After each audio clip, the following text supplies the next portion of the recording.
qué bueno es reunirnos, más que llegar al lugar, qué bueno es reunirnos porque sabemos que hemos vencido. Yo creo que cada vez que nosotros decidimos juntarnos y estar juntos, creo en mi corazón que hemos vencido muchas dificultades, muchos obstáculos. Estoy seguro que para muchas personas solamente llegar a reunirnos y estar acá es una guerra espiritual.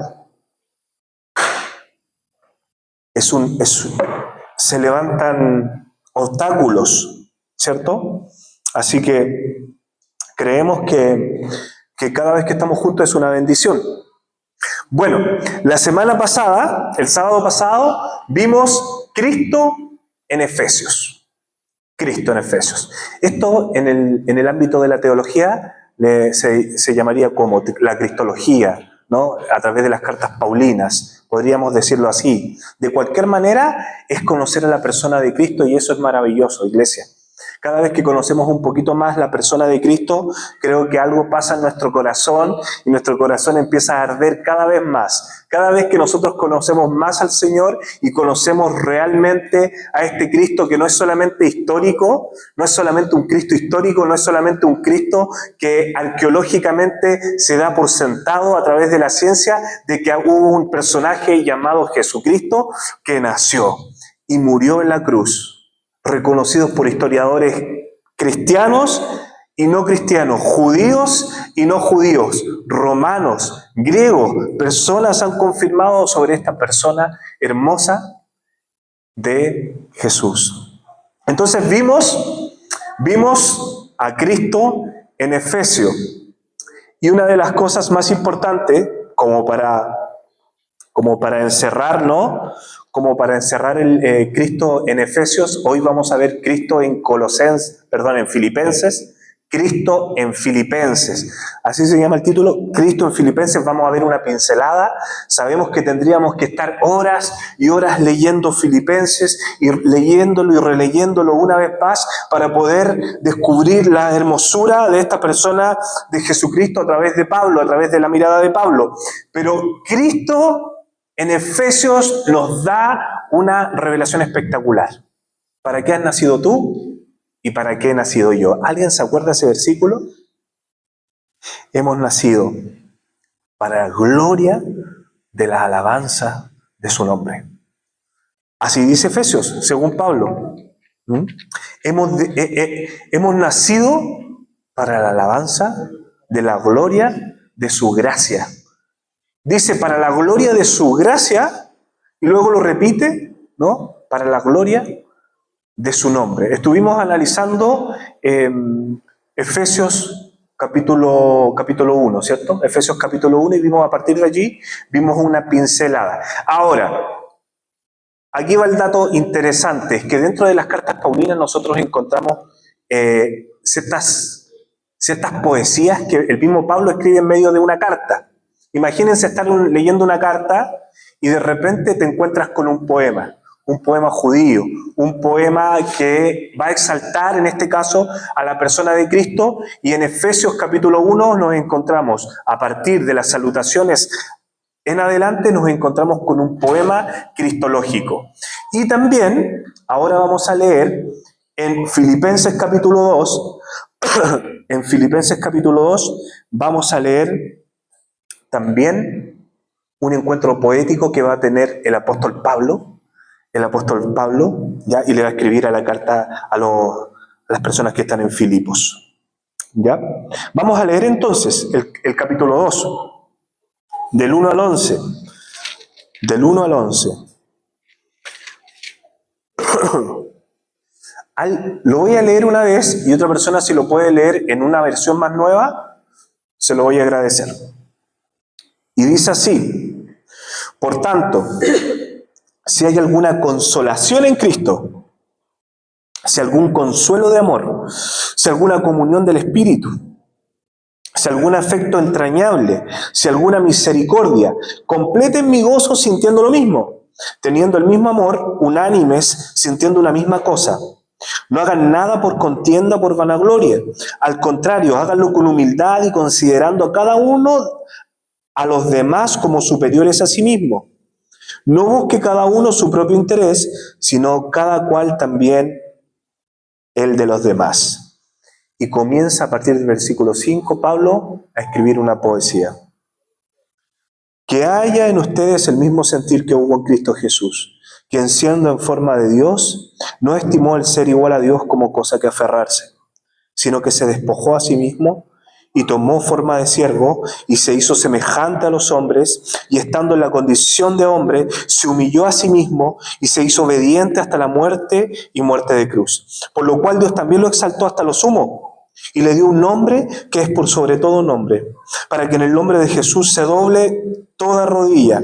Fíjense esto, para que en el nombre de Jesús se doble no algunas rodillas, todas rodillas, de los que están no solamente en la tierra, sino que en los cielos y en la tierra y debajo de la tierra. Qué interesante.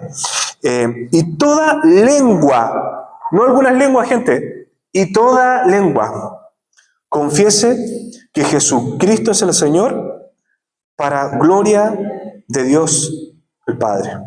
¿Alguien lo puede leer en otra versión? NTV, NBI. NBI, ya, por favor, Valeria. Del 1 al 11. Capítulo 2, del 1 al 11. NBI.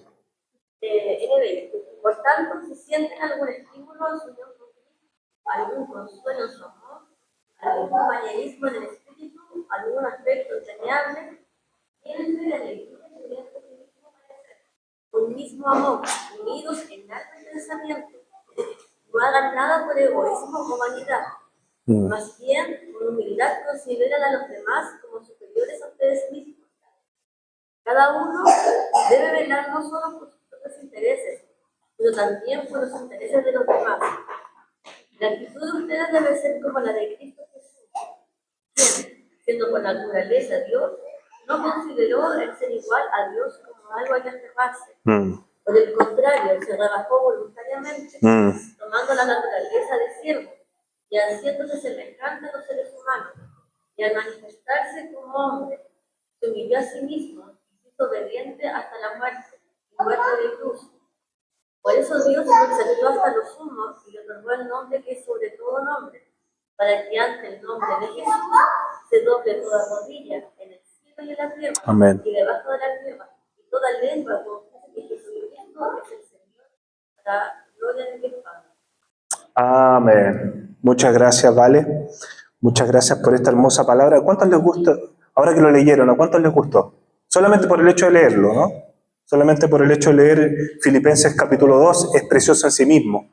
No necesita tanta explicación y solamente con el hecho de leerlo entendemos lo que quiere decir Pablo, ¿no? Pero de todas maneras lo vamos a estudiar. Qué maravilloso es esta carta. Qué maravillosos. Cristo entonces en Filipos, o sea, Cristo en Filipenses, ¿no? Pero Filipos, ¿no? Era una ciudad entre Europa y Asia, podríamos decir que una ciudad euroasiática, ¿ya? Y este relato lo vamos a encontrar en Hechos capítulo 16, por si alguien lo quiere complementar. Hechos capítulo 16, los Hechos de los Apóstoles van a narrar cuando Pablo llega a Filipos. Y Filipos era una ciudad romana en donde vivían principalmente judíos y romanos. Pero esa ciudad tenía una particularidad y eran soldados romanos retirados. Y les quiero hacer una pregunta, y no quiero ofender a nadie con esto, pero si se ofenden ya da lo mismo. ¿Cuántos han conocido un militar retirado? ¿Han conversado con uno de ellos? Ya. Conversen con uno alguna vez. Aparte de tener un estado físico que evidencia su pasado, ¿no? Algo así como yo, más o menos. ¿Ya? Algo así como yo. ¿Ya? Algo así como yo. Claro, le sale panza después. Y bueno, y una de las cosas que particularmente los soldados romanos estaban es que eran personas que tenían muy alta estima en sí mismas. Los soldados romanos tenían muy alta estima en sí mismos. Confiaban mucho no solamente en el César, a quien le rendían tributo, sino que en sus propias capacidades, porque ¿quién se metía con el Imperio Romano? Nadie, absolutamente nadie se metía con el Imperio Romano. Entonces, eh, son personas, y siguen siéndolo, no digo que todos, pero son personas que generalmente confían mucho en sus propias capacidades, ¿ya? Generalmente cuando conversas con un militar, ahora lo puedo decir porque los conozco a todos, pero si tuvieran un familiar, no le digan esta parte, ¿ya? Pero generalmente son personas de muy alta estima, por así decirlo, agrandados, ¿ya? Agrandados. Es decir, ¿qué me vienes a enseñar tú si yo ya me la sé toda? Oye, yo he estado en la guerra. Oye, por favor, pichón. Entonces son personas que generalmente tienen muy alta estima y adivinen dónde Pablo se le ocurre mandar una carta. Ahí mismo, en donde ya las personas ya se las saben todas. Aquí te las traigo, Peter, ¿no? Es decir, ¿qué nuevo me vas a contar tú? Más un judío. Acuérdense que los soldados romanos miraban muy a huevo a los judíos, ¿ya? Porque era una etnia que ni siquiera tenía un lugar fijo donde vivir y que eran conquistados por ese mismo pueblo. Entonces, en ese contexto, Pablo escribe a creyentes romanos convertidos. Entonces, lo más probable es que dentro de esa comunidad nos vayamos a encontrar con cristianos romanos y exmilitares. Es decir, personas corpulentas, facheras, musculosas, ya un poquito más de edad, pero que Dios logra transformar el corazón de esas personas. ¡Wow! ¡Qué maravilloso es cuando tú te encuentras con una persona y tú decías, este no lo cambian ni a palo, este es más duro que no sé qué, pero de repente nos encontramos en ciudades, y actualmente también pasa, de que nos encontramos con personas muy sabias o personas que creen mucho en sí mismos, pero que Dios logra atravesar su corazón. Y creemos que Dios lo sigue haciendo, ¿no? Porque si lo hizo contigo, lo puede hacer con esas personas también. Si lo hizo conmigo, Dios también lo puede hacer con otros. Entonces nos encontramos en esta colonia romana, en donde va a ser conocido por su patriotismo o por su nacionalismo extremo, ¿ya? Una colonia tremendamente nacionalista, ¿ya? Y en ese contexto, Pablo va a escribir. Entonces nos vamos a encontrar con el versículo 1 que dice, por tanto, si hay alguna consolación en Cristo. Fíjense que esta expresión de Pablo, si hay alguna consolación en Cristo, es como que yo le esté diciendo, si aquí por alguna razón alguien amara a Dios, si por alguna razón pareciera que dice eso Pablo, por si hay acá alguien que se puede consolar en el Señor, y pareciera que Pablo está diciéndole a los Filipos de que por más que busco no encuentro.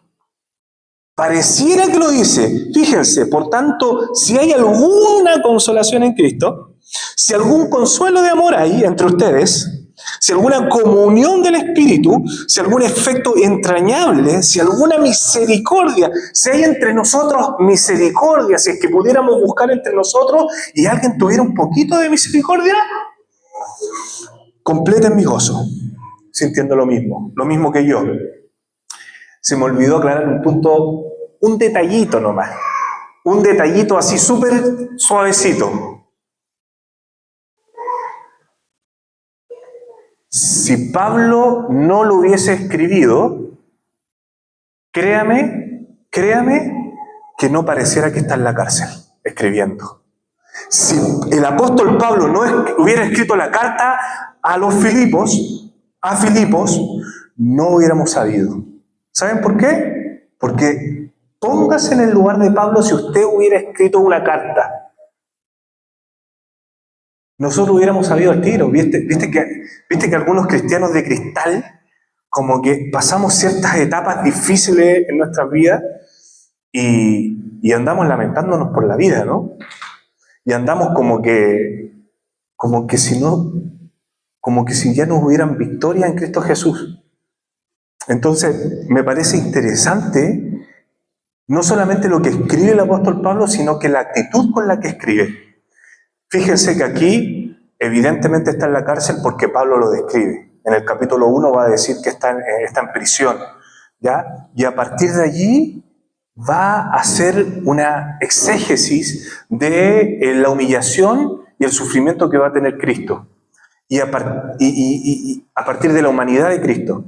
Entonces, fíjense qué interesante, y ojalá que usted cuando comience a leer Filipenses, dale con Filipenses, vaya dándose cuenta de la actitud que tiene Pablo a través de la letra, la actitud que tiene Pablo en medio de la dificultad, en medio de la debilidad, en medio de los problemas, en medio de las complicaciones, en medio de los obstáculos.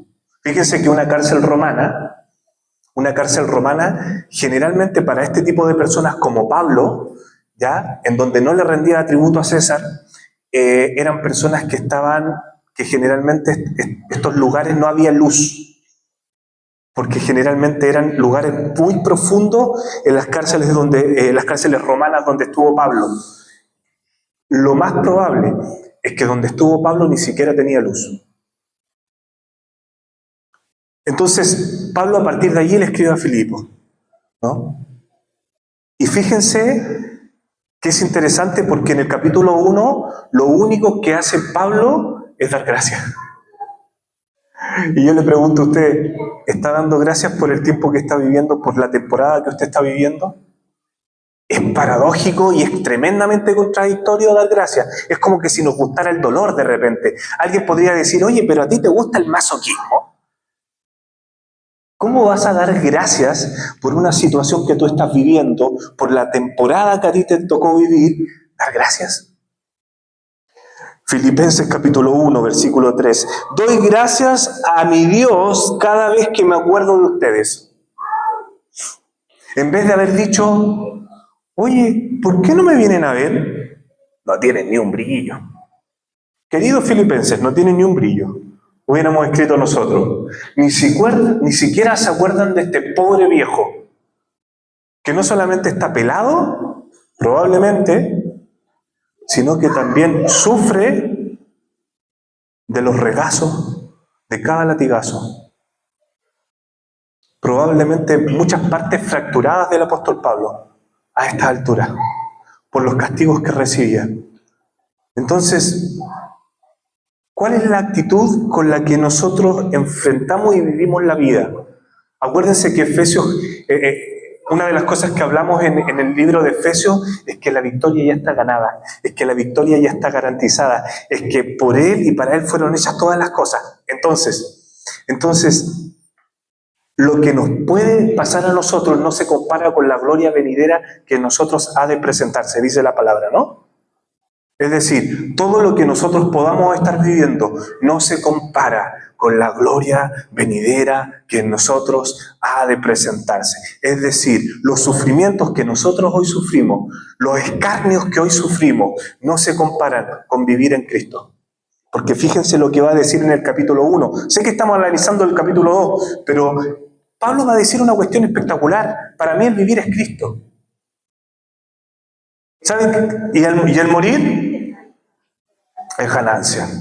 Fíjense que, y capaz que eso lo decís como en un momento bonito, ¿no? Como en un momento, no sé, cuando están todos alabando al Señor, ¿no?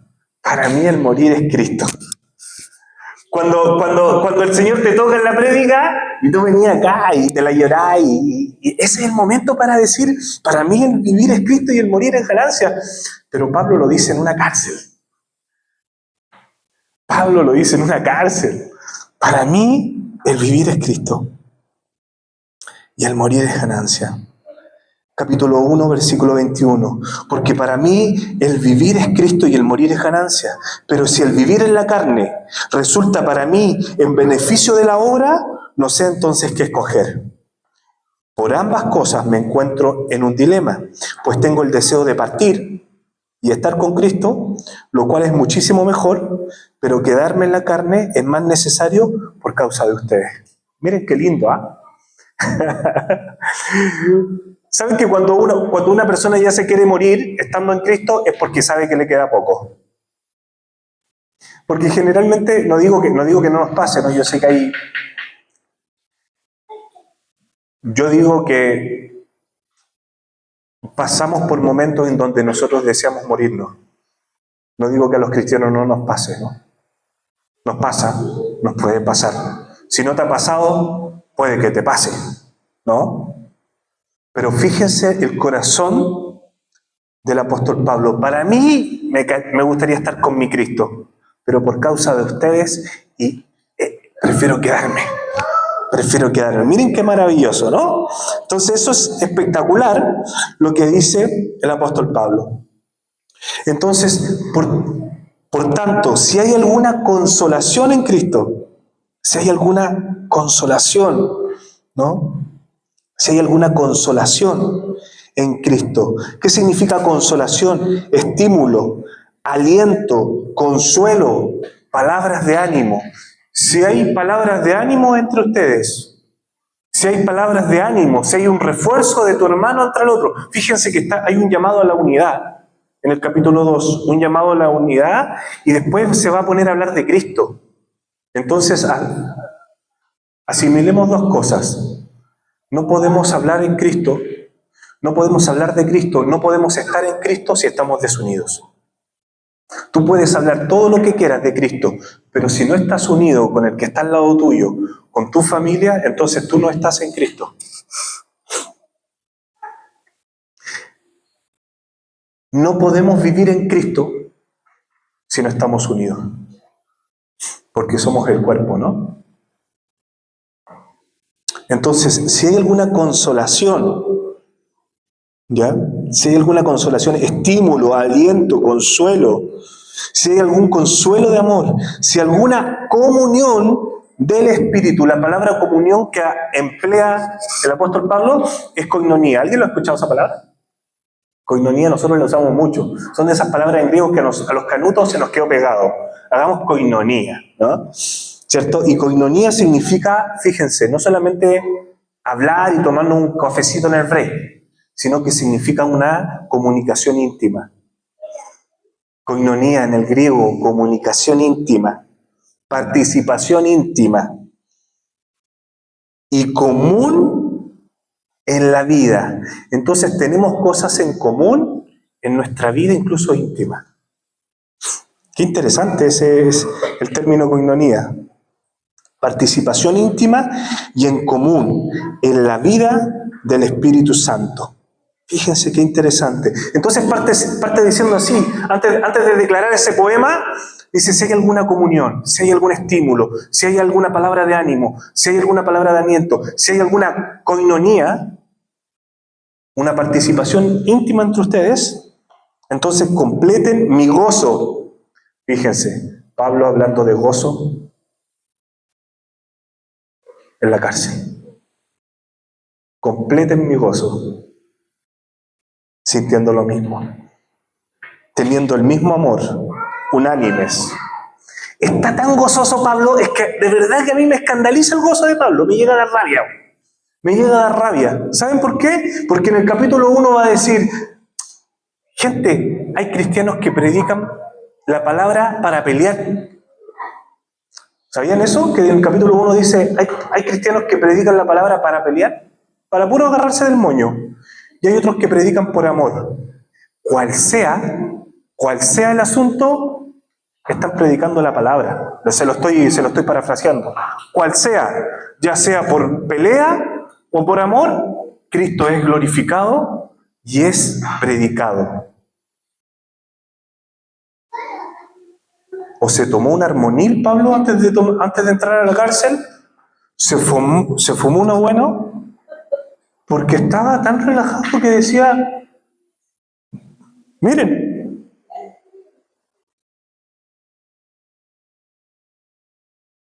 déjenme encontrarlo. A decir verdad, algunos predican a Cristo por envidia y por pelear, pero los otros lo hacen de buena voluntad. Unos anuncian a Cristo por pelear y no con sinceridad, pues creen que así añaden aflicción a sus prisiones, a mis prisiones. pero otros lo hacen por amor y saben que estoy aquí para defender el Evangelio. ¿Qué diré entonces? Pues que a pesar de todo y de todas maneras, sea por pretexto o por verdad, Cristo es anunciado. Y en esto me gozo y me gozaré también. O sea, analicemos el sistema nervioso central un poquito del apóstol Pablo. Me gozo aún cuando los cristianos prediquen a Cristo por envidia, por pelea. Me gozo, Cristo es predicado, a pesar de ellos. Aquí viene algo interesante, iglesia. A pesar de nosotros, Cristo va a ser glorificado. A pesar de ti y a pesar de mí, Cristo va a ser glorificado en Iglesia Hogar. Qué maravilloso, ¿no? Qué maravillosa noticia, porque nuevamente Pablo nos está diciendo, gente, no se trata de ti, se trata de lo que el Señor ya hizo. Ya no se trata de ti, iglesia, se trata de lo que el Señor está haciendo. No solamente hizo, sino de lo que el Señor sigue haciendo. Vamos desmenuzando un poquito, vamos haciendo un poquito de exégesis, ¿no? Coinonía, ¿no? Versículo 3 dice, no hagan nada por contienda, por vanagloria, al contrario, háganlo con humildad y considerando a cada uno de los demás como superiores a sí mismo. Bueno, eso nos cuesta bastante, ¿no? ¿Cierto? Considerar a otros como superiores a sí mismo, ¿no? ¡Wow! ¡Qué tremendo! Fíjense el versículo 4. Fíjense el versículo 4. No busque cada uno su propio interés, sino que cada cual también el de los demás. No busque el interés propio, no busque el interés de uno, sino que busque el interés del que está al lado suyo también. ¿No? Pablo está diciendo, usted no se considere superior que la persona que está al lado. Fíjense que en una sociedad de méritos como la que estamos viviendo, esto es muy difícil de que sea realizable. Es muy difícil de realizar en un contexto de meritocracia. Hay una generación que no pudo estudiar, ¿cuántos saben? Los baby boomers. ¿Cuántos saben que la generación de los baby boomers, la mayoría no pudo estudiar? Uno que otro. Uno de miles no pudo estudiar. Los baby boomers, que son nuestros papás, en el caso mío. ¿Ah? ¿Baby boomer?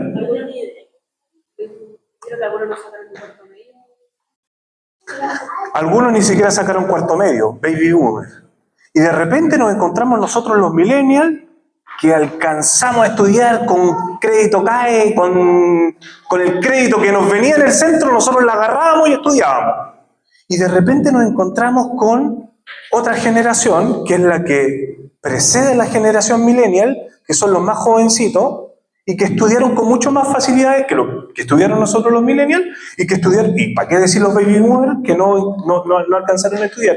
Y de repente nos encontramos con una diferencia intelectual interesantísima, y de repente nos encontramos con una generación que menosprecia a los baby boomers, que ya no les pregunta nada, que ya no les consulta nada, porque ellos estudiaron. Que ellos estudiaron. Ya, estamos fíjense que el discipulado a las nuevas generaciones tiene que ser enseñándoles de que ustedes no se consideren superiores a ellos. No sé cuántos dicen amén a eso, pero hay un desafío en pastorear a las generaciones más nuevas y es decirle, hey muchachos, los baby boomers tienen mucho que aportarnos. Tienen mucho que aportarnos, tienen mucho que decir al respecto. No miremos a huevo, no miremos en menos a las generaciones que nos preceden. Gloria al Señor por eso, ¿no? Y versículo 5 dice, que haya en ustedes este mismo sentir que hubo en Cristo Jesús. Este mismo sentir. Sentir se traduce como forma de pensar. Y que estén ustedes también este mismo sentir. Fíjense que la traducción original significa este mismo pensar. A mí me llama la atención porque yo hasta mismo lo he dicho, me siento así, siento que, y en realidad más que sentirlo lo estoy pensando, ¿no? Entonces está conectado. ¿Ya? Que haya en ustedes el mismo sentir que hubo en Cristo Jesús, que siendo en forma de Dios, la palabra forma en el griego es morfos, que siendo en forma de Dios, morfos, fíjense que morfos significa misma naturaleza.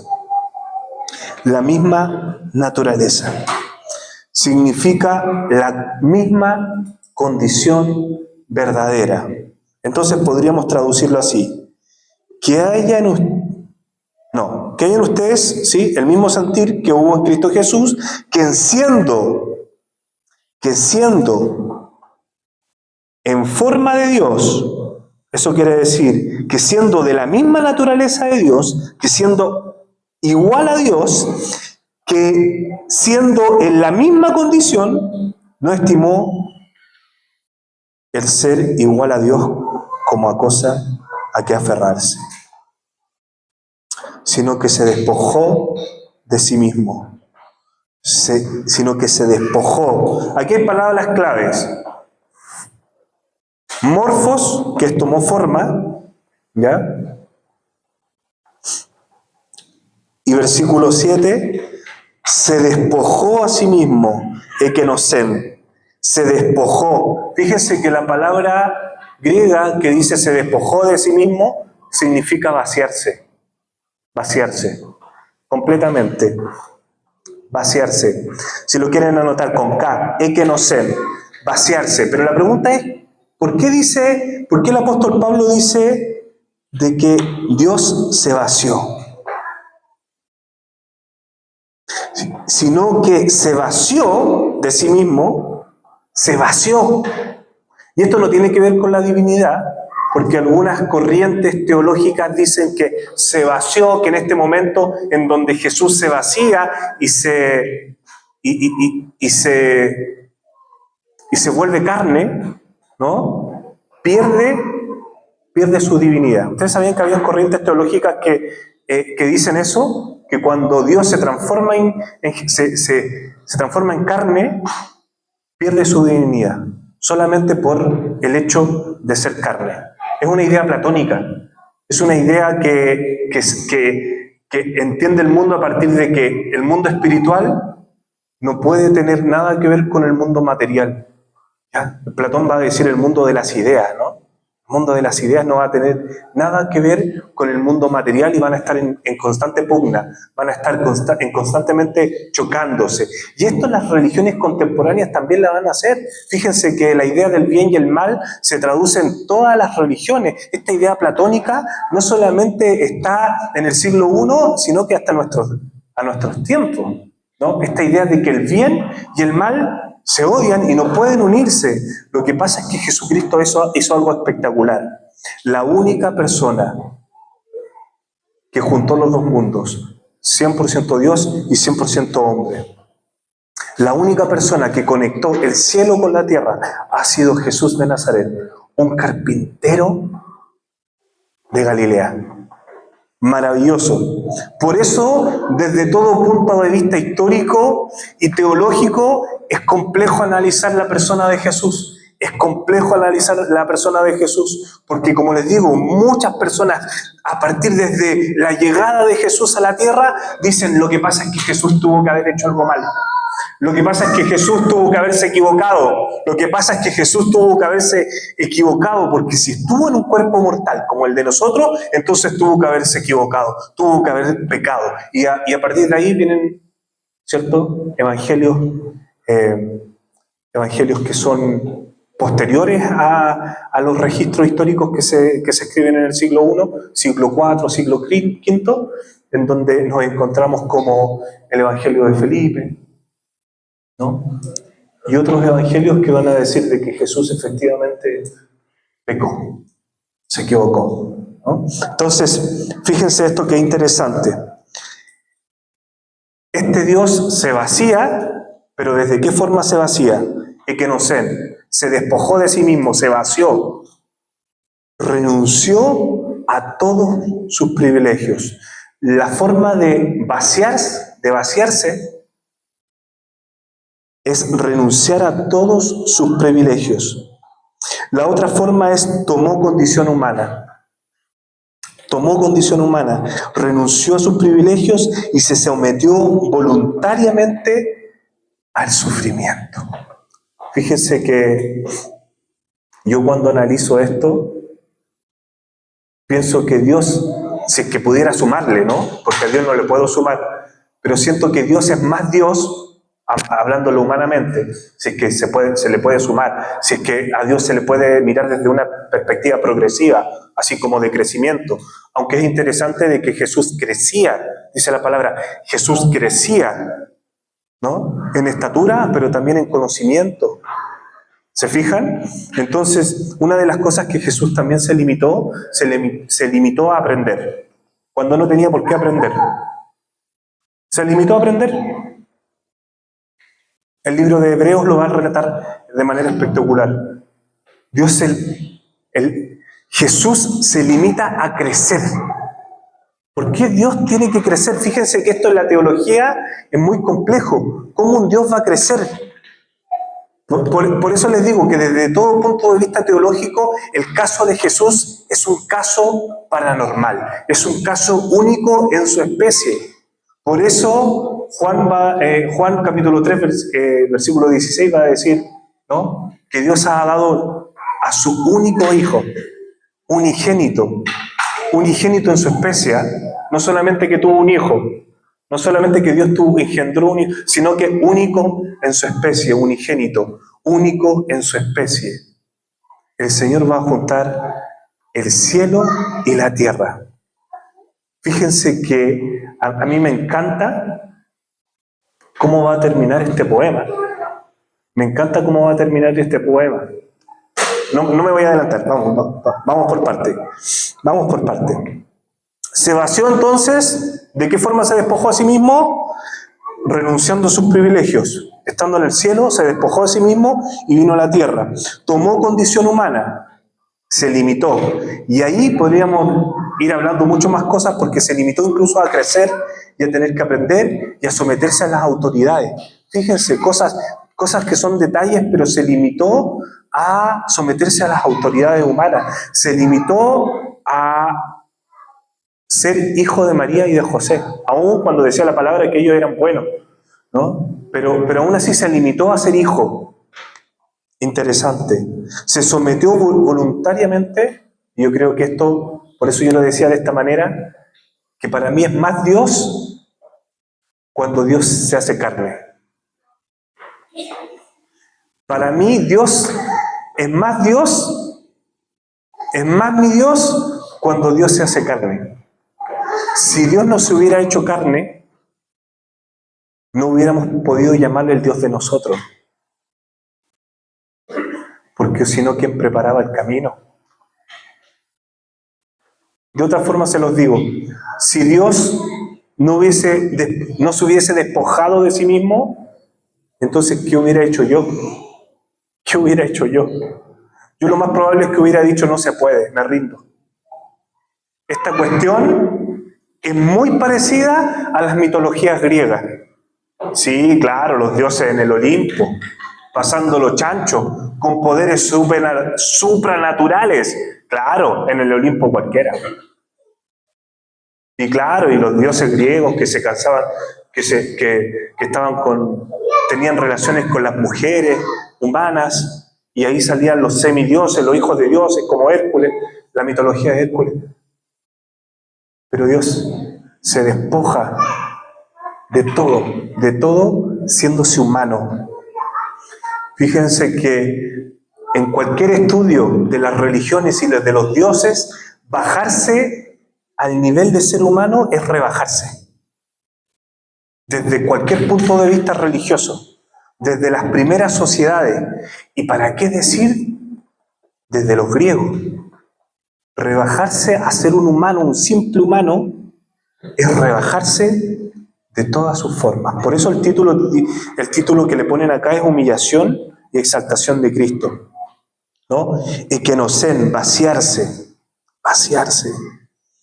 Y estando en condición de hombre, se humilló a sí mismo. Se humilló a sí mismo y se hizo obediente hasta la muerte y muerte de cruz. Fíjense. Y estando en condición de hombre, se humilló a sí mismo y se hizo obediente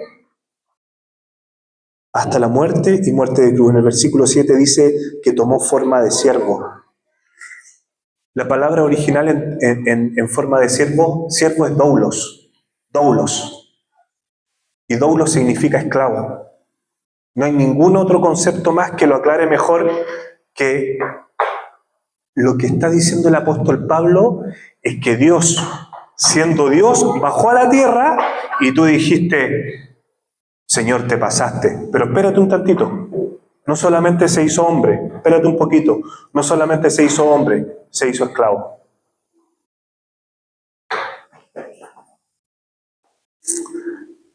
¿No le encuentran interesante que Dios se haya hecho esclavo?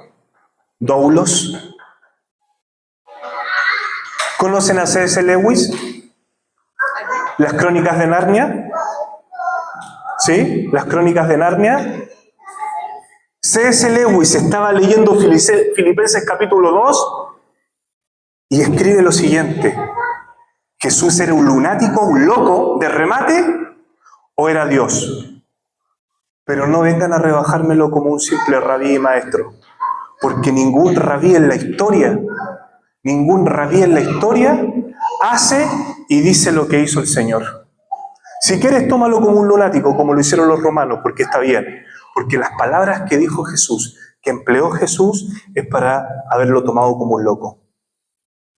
Es que nadie en su especie, porque no hay otra especie más que Él, hizo lo que hizo el Señor. Siendo en forma de Dios, se vació, se despojó de sí mismo y humillarse como hombre, y no solamente eso, sino que se sometió como esclavo. Esclavo. ¿Sabes lo que significa esclavo? Esclavo que tú no puedes hacer nada si no te lo manda tu amo. Y nosotros somos esclavos, pero pucha que nos cuesta tener esa posición de siervo, doulos.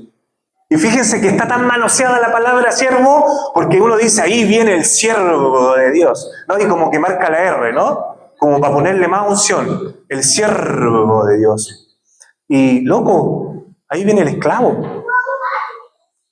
O sea, manoseamos la palabra siervo como subiéndole un peldaño más espiritual a lo que es el siervo, y el siervo lo que debería hacer es tener un peldaño más abajo. Si alguien quiere ser siervo, doulos, entre ustedes, entonces ustedes sirvan. Es rebajarse, iglesia. Los evangélicos somos expertos para manosear la palabra siervo, porque espiritualizamos la cosa y en realidad es doulos. Qué maravillosa descripción del carpintero. Qué maravilloso. Yo no lo hubiera podido hacer de manera tan espectacular. Y se humilló a sí mismo y se hizo doulos, esclavo.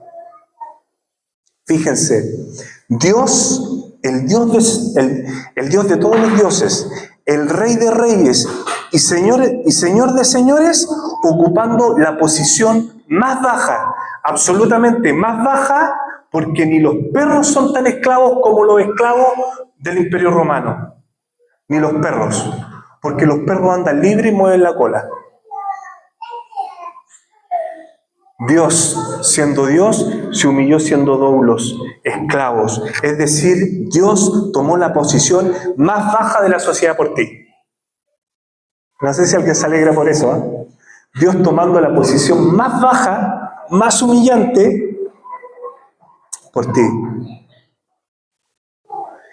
Y yo les digo desde mi poca experiencia en el liderazgo, se ha manoseado mucho el liderazgo. Se ha no sé si existe esta palabra, pero lo voy a decir igual. Desantificado el liderazgo. Porque muchas veces el liderazgo se trata de privilegios, de posiciones, de sentarte en una silla mejor, de comer mejor, de posicionarte, pero la verdad es que es totalmente lo contrario. Si alguien quiere liderar, entonces tiene que ser un doulos. Bienvenido, ¿eh? Bienvenido a quien quiera servir. Bienvenido, Pablo dice bienvenido, ¿no? Si analizamos el liderazgo desde el capítulo 2 de Filipenses, créanme que muchos líderes y siervos de Dios ya no lo serían. Porque no todos están dispuestos a limpiar el baño de nuestras comunidades de fe. Yo he sabido de personas y he visto personas que lloran limpiando water en la iglesia. Para asombro mío, sintiendo al maravilloso Espíritu Santo mientras limpian los baños y poniendo atención en la palabra.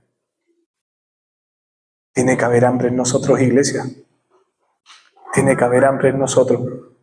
Tiene que haber hambre para estar limpiando water y estar queriendo escuchar la palabra.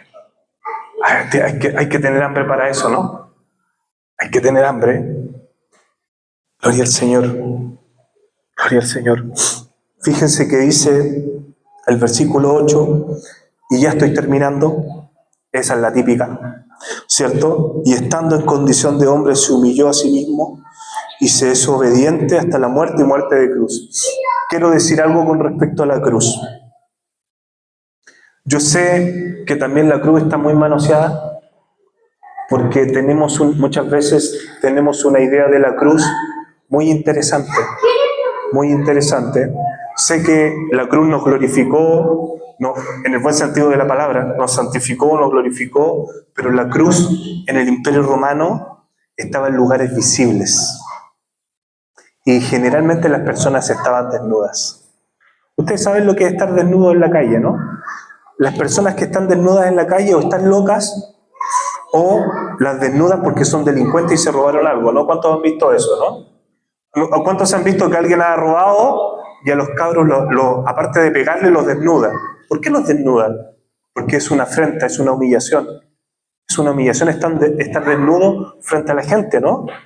Fíjense que la cruz, generalmente en el Imperio Romano, eran personas que estaban absolutamente desnudas. Absolutamente desnudas. En la mayoría de las ocasiones, en lugares visibles, desnudos. Y cuenta la tradición romana que cuando tú ibas paseando al shopping, al mall, en el Imperio Romano, y te cruzabas con una cruz, porque era normal, aunque para mí, para la generación de ahora de nosotros, ver una persona que la están mutilando y que está como de adorno en la calle, para nosotros sería obviamente muy chocante, estaríamos en shock, ¿no? 3 años en psicólogo, por lo menos, la generación de ahora, ¿no? Pero en ese tiempo era normal ver a las personas desnudas, humilladas, quebradas, sangrando. Y era un buen momento, cuando tú ibas camino al mall, era un buen momento para tirarle un escupitajo, para humillarla, para decirle un insulto. ¿Por qué? Porque la cruz era maldición. Porque la cruz era una causa de vergüenza. Fíjense Deuteronomio 21-23. Dice, maldito por Dios es aquel a quien es colgado en un madero. Deuteronomio 21-23. Maldito es aquella persona que es colgada en un madero. Eso lo dice la Escritura. Fíjense, las personas que estaban colgadas en una cruz tenían un letrero y ese letrero nombraba la fechoría. Si tú habías violado, violador. Entonces, tú ibas camino al mall, este es violador. Agarraba ahí una piedra, se la tiraba y seguía ahí en tu curso. Lo escupía y lo insultaba. Y entonces era una degradación tremenda hacia la dignidad de las personas, ¿no? Por eso el letrero de Jesús, ¿no? Inri, ¿no? Rey de los judíos, ¿no? Y ojo que rey de los judíos de manera despectiva. ¿No? ¿Cómo se dice? ¿Cómo? Burlándose, exactamente. ¿Sí? Burlándose. Eran personas esclavas, asesinas, piratas, criminales, peligrosos, esclavos de guerra. Había un sufrimiento extremo en la cruz. La pérdida de sangre era procesual. Poco a poco perdías tu sangre. Poco a poco perdías tu sangre. Lo más probable es que podías morir desangrado. Otra manera en que podías morir en la cruz era por deshidratación severa, calambres musculares, dificultad para respirar. Probablemente un paro cardiorrespiratorio sería lo normal, morir en la cruz. Agotamiento extremo, sensación de abandono. Porque maldito por Dios es aquel quien es colgado en un madero. Y este poema termina con algo maravilloso, ¿ah? Y este poema termina con algo maravilloso, por lo cual Dios también lo exaltó hasta lo sumo y le dio un nombre que es por sobre todo nombre, para que en el nombre de Jesús se doble toda rodilla, de los que están en los cielos, de los que están en la tierra y de los que están debajo de la tierra. Pero si mi abuelito ya se murió, Esteban, mi abuelito ya se murió. Oye, mi abuelito nunca adoró al Señor. Y los que están debajo de ella. Pero si esta etnia nunca alabó al Señor.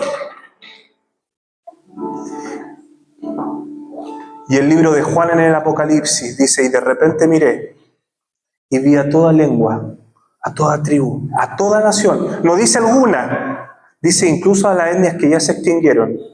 A las que ya se extinguieron. Pastor, y hasta los vikingos, que esos se portaban mal, Señor, he visto una serie, y estos sí que eran malos, pues yo soy un santo al lado de él. Hasta los vikingos, esos que tomaban en unos choperos como de 6 litros y hacían ¡Skol! Señor, Juan, ¿te habrás equivocado? Pablo, ¿te habrás equivocado que toda rodilla se va a doblar? ¿Toda rodilla se va a doblar? ¿Aún los vikingos? Señor, ¿aún los mapuches? Señor, ¿y qué pasa con las antiguas civilizaciones? Cuando antes de la llegada de los españoles, toda lengua se va a arrodillar. Gloria al Señor. Gloria al Señor.